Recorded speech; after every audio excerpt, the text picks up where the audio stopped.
Good morning. I wanted to talk and thank you for stopping by. And I just got felt inspired. I know a lot of people are looking into buying real estate or thinking about being a real estate agent or investing in real estate. I would say that real estate is a good investment right now, but it's hard to say what the market's going to do. The real estate market responds to the economy. And there's this saying, location, location, location. The real estate prices vary wildly depending on the zip code. Um, so, what I wanted to just discuss quickly is that a lot of people think they real estate agents kind of get a bad rap a lot of times, and one of the reasons is because they have a multiple guest test that's extremely hard on real estate. They have you learn about contracts and things like that, and so you take this class, and then you have to take the test, and it's pretty hard, but I passed it. Obviously, I've been a real estate agent since 2005. But some of the things I've learned over the years, I saw the market crash, and I've also watched my own parents and my family, how the value of the real estate market has gone. And I've purchased a home myself, and I've refinanced it and stuff like that. So, but I wanted to give some advice if you haven't purchased a home, or if you're thinking of investing in a home. I'm not, this is not legal advice, okay, but I'm just giving you my experience. So, one of the things, if you're thinking about being a real estate agent, I would tell you it costs money to do real estate. You do not need anything but a high school diploma, and that's why there's such a wide variety of real estate agents. And I happen to have a graduate degree, but you can get a GED and be a real estate agent. One of the biggest problems, though, with being a real estate agent is um, that you don't get paid unless you make a sale. Okay, and it's like sharks out there. Okay, there's really there's actually, I've noticed a lot of unethical things going on, and some agents will list like three or four properties, three or four different ways. They'll take different properties. Some of them will put fake pictures up of a property, but really it's a lot. And then they know a builder, and they're going to build a house to your specifications, and they'll put some stuff what they can build in there. So there's a lot of different tricks, and some of them are unethical, and they're not allowed to do it, but they do it anyway. And it's kind of like, the policing of the different agency. So in this area, I'm going to kind of like I'm talking kind of stream of consciousness. So, okay, so in this area, there's a lot of things going on. Now, real estate, if you go to the Bureau of Labor Statistics, okay, it's going to tell you that real estate agents earn more than they do. And a lot of people get mad that the real estate agent, they think, is getting paid too much. Like they'll get 3% of the sales. But actually, when you go to closing, the real estate agent really doesn't get that much money. Okay? So if you go to the Bureau of Labor Statistics, it will not tell you what real estate agents make because it doesn't cover 1099 people. Most real estate agents are 1099. What is 1099? It means they're self-employed. They work under a broker. The broker issues them a tax form called a 1099. And they have to put all their details in here, okay? So they have to take out all their withholding, all their insurance, all the stuff they have to pay for themselves. It's like they're self-employed. But here's the kicker: the real estate agent has to pay realtor dues, and the realtor dues vary depending on where they are. And I'm going to show you how much money they wind up spending. They have to spend money in advertising for the property. They have to spend money on gas. They have to spend money on upkeep. They have to spend money on an electronic key.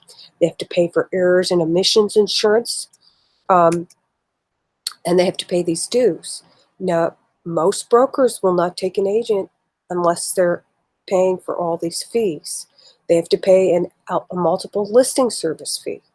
And now the situation has changed where you've got Zillow and these other places and FSBOs, which are for sale by owners. So what's going on is, okay, this is NA, or National Association of Realtors. Let's take a look at this.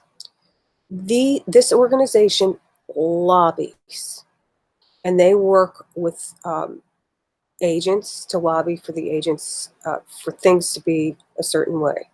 Now, it didn't used to be this way. They didn't used to have all this online stuff, but now they do. So consumers can have access to a lot more and can be tougher customers. But a lot of the listings are not as up to date on places like Zillow and stuff. Zillow gets their information, they're feeding information off of the listings. Okay, so I've had people come up to me, they want HUD homes. To get HUD homes, you have to have special HUD keys. And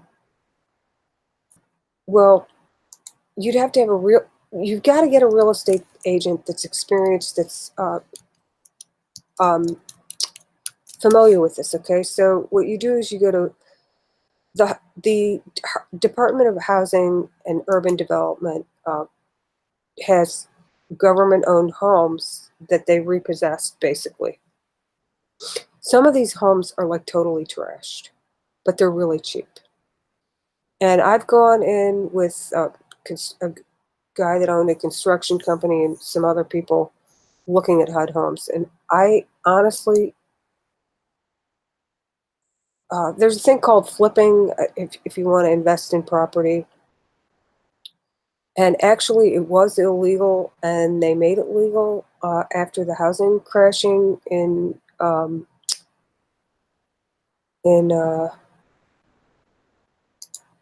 so anyway, they have another link in here that goes over to the HUD homes. So these are not going to be listed with the regular homes.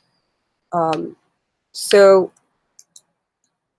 without getting into too much detail, when you buy a house, the last thing you want to do is get foreclosed on, because foreclosure stays on your record for like 10 years. It's worse than bankruptcy. Now, this is not legal advice. I'm just giving you what I know. Now, when you go to buy a house, they check your credit, unless you've got a whole bunch of cash. So what is a foreclosure? It's when they take the house back from you through court. Okay? Now, there's non-judicial, where you sign a quitclaim deed and some other things like that, or you can do a short sale. Bankruptcies, again, this is not legal advice, but you can declare uh, bankruptcy on your house. It goes on your record for like up to 10 years. You can do a 7 or 13 if you're an individual. If you're a business, it's an 11 and a 7. So they have what they call a stay. So they have a stay. You have an attorney file a stay order, and they give you an automatic stay. They freeze your assets, but it buys you a little more time, but you still can wind up getting kicked out of your house and having it foreclosed. But at least, you did a bankruptcy. Sometimes if you're working, they can reorganize your debt and you can pay it off. But anyway, so I don't want to get into that too much. What I want to tell you is that when you go to get a home loan, a lot of these lenders, when you buy a house, you wind up paying um, 3 times the amount the house is worth. Like if you get a 30-year mortgage, you want to shop around for the best interest rates. There are some loans you can get that are no money down. Like if you're a veteran, you can get a no money down loan, typically. But really, it's really no such thing as no money down, because my husband was a veteran and we got a VA loan, and I had to save a couple $1,000s for us to get the house out of to put down money, and we had to scrounge because you have to put some, an earnest money deposit down, and um, when you put an offer on a home. And so anyway, let's say you want to invest in homes. That's a whole nother topic. You can make money doing rentals. You can make money flipping homes. But the thing is, if you're just a regular consumer and you just want to get a nice, decent home for your family or yourself and maybe some land, uh, typically you can wind up buying it, but you have to think about um, if you have an interest rate, is it a fixed interest rate? Is it adjustable? A lot of times, lenders will try to get you to get an adjustable rate, and then you just keep refinancing. Well, every time you refinance, it costs like 10 grand, and you're changing the terms of the loan each time. You can get a fixed rate, pay it off in 30 years. Sometimes it's better. So you need to crunch the numbers. A lot of times people like to take money out of their house and do renovations and cash out some of the equity, but uh, so buying a home, if you know you have a steady career and job, if you know you've got a stable marriage, uh, it's a good investment. But I would say nowadays the banks are making quite a killing on homeowners, and they do foreclose on them. If they miss a payment, they don't have to accept the payment. It might be written in the terms of the contract. You need to get, a lot of people use real estate agents. Real estate agents can tell you stuff they want to close the deal, but honestly, they're not lawyers. I would recommend getting a lawyer, a real estate lawyer, to help you close and look at the contracts, because they can do a much better job in looking at a contract for you to see about the terms. But, lawyers have salaries. Their time is worth money. They want to get paid. They might go along with stuff. They might assume things. They might be coming from an advantageous life. They might not foresee the event that you might lose a job if you're handicapped or something like that. So being a real estate agent and being a lawyer are two different things. Real estate agents can help you buy a house, but they don't get paid that much, and it looks like they're getting paid a lot. Really, when the housing crash went, it was because of hedge funds, and it was because of the banks. It was not because of real estate agents, and a lot of people get mad at the real estate agent, but the real estate agent is just like sort of a person that's trained in just a minimal amount of law to do with real estate property, excuse me.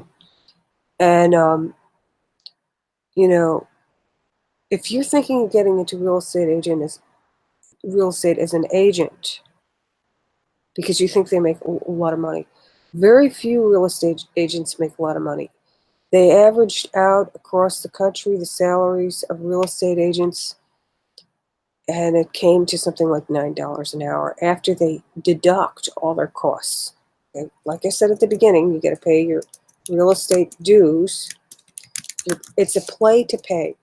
Real estate is pay to play. Now, a lot of times you'll have a wife and the husband supports her and she's earning a little money on the side, but then she has to give up all her weekends to show houses and whatnot. Um, So there's a lot of startup costs and there's a lot of maintenance costs to being a real estate agent. So this is a realtor startup. And so the broker, there's a broker, it goes state by state, but here's a realtor burnout rate. So they've got board fees, 27,000 annually, but brokerage fees. Now this is where an agent works for a broker. They have to pay the broker every month instead of getting a split commission. They have office rental, PDP course, all these expenses. So they're spending $38,000 a year to keep their business going. They need to be. Oh wait, this is billed every 2 years. Where is it billed every 2 years?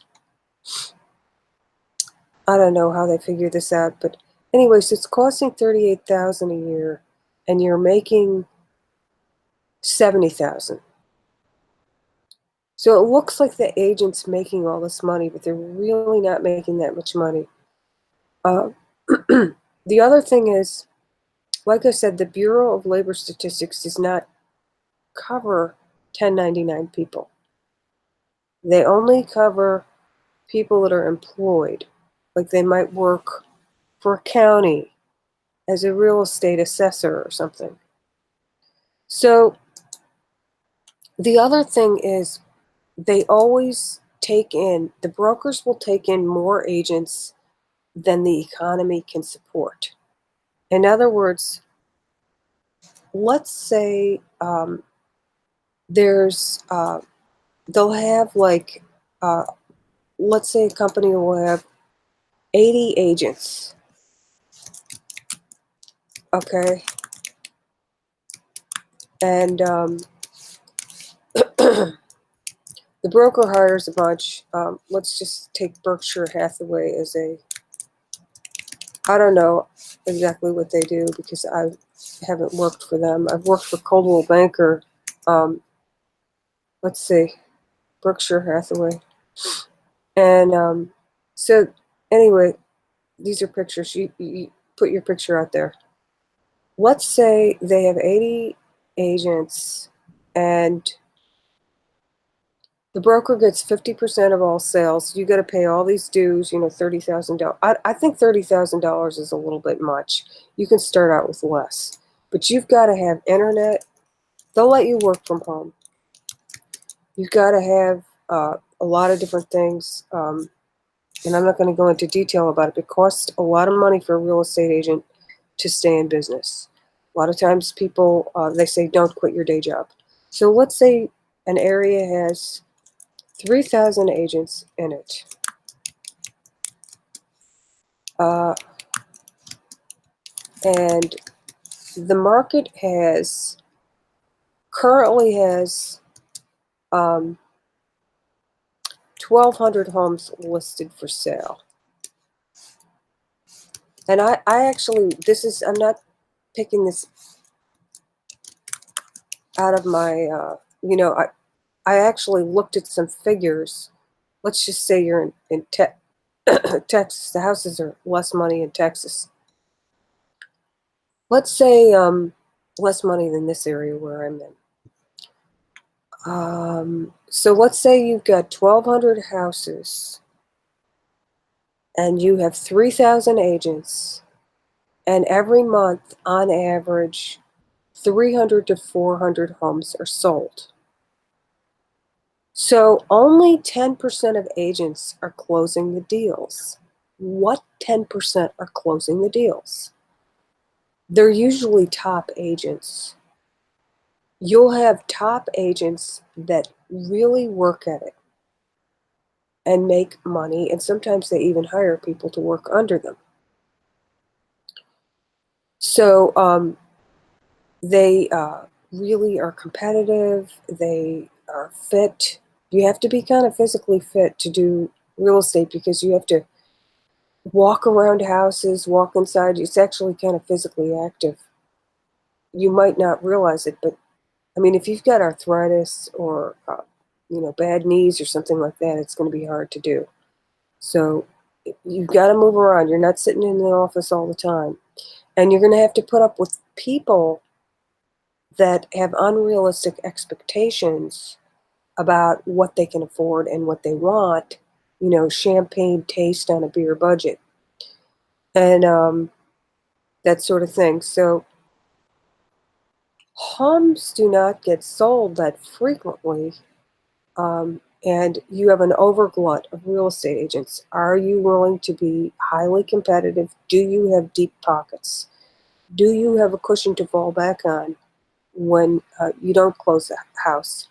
So the most real estate agents aim for at least two houses um, a month, and many only. Some might not sell a house for 3 months. It depends on the house. Some of the more expensive houses take longer to sell because they're rare. But there's $1 million homes, and these are kind of harder to sell. You have a higher, uh, you have clientele that are really um, fussy. They want, they want everything just so, and so they get really particular. So these sales don't close as often. They're a little bit harder to close.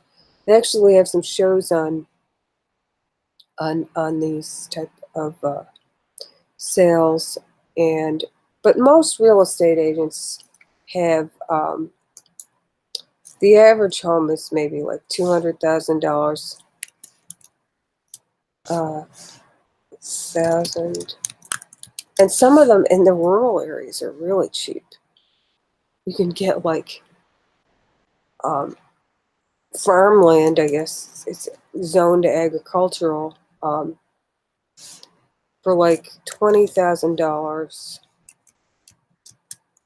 agricultural land. So, and then you have to drive like really far. Everything's in between. It's far in between, and so, and whenever you know, being an agent is a really hard job, and some it costs money to do it, and you have to have a decent vehicle and whatnot. So I think that for each person, their situation is different. If you have a spouse that's going to support you and it's going to pay for some of this stuff, or if you have some kind of source of income, let's say you're a veteran and you have some disability veterans benefits, or maybe you're a senior citizen, you have Social Security, you can do this. But I will say that the real estate market is changing a lot because of the internet, and a lot of people are skipping agents. I have a neighbor that lives across the street from me, and they asked me a few questions about selling a house, and I answered them. And then it turns out they went and sold their house to a friend, and they went to Home Depot and got a quick claim deed or something. I don't know. Uh, and they signed over their house to somebody else that got a loan, and they skipped the agent and they saved money. But the thing is, it leaves them open to litigation. That's why I suggest you get a lawyer as well, if you can, and of course, get an ethical lawyer. But yeah, that's what I wanted to say. I wanted to say that real estate is a tough business, and real estate is also not always a good investment, because sometimes you're paying triple the amount for the house in the end. But I think that's part of the reason the value of homes goes up, is that the mortgage companies put these mortgages on the houses. And then a lot of times people never pay off the mortgage. They just sell it before they pay it off. And then they get another, go to another location. The average person stays maybe like 7 years in a home. It used to be people would stay in homes for the full 30 years. They raise a family. People are a lot more mobile now. So I've had so many people, like at my church, like really lay into agents when the bubble burst, and they were thinking the agents got paid too much. And I'd be sitting there and I'm like, I'm an agent, right? And you're talking bad about agents. And they'd kind of look at me like the corner of my eye, like I somehow misled them, even though it's like guilt by association. I didn't mislead them. The banks are the ones that did this, not me. As a matter of fact, it's a racket in a way, but it's blaming the agent. It's just wrong. It is cutthroat though, and it's easy for agents to get in. I think they should make agents have at least a master's degree. I don't think they should let so many in, but the brokers like to have lots of agents and then tell them that they get 50% cut.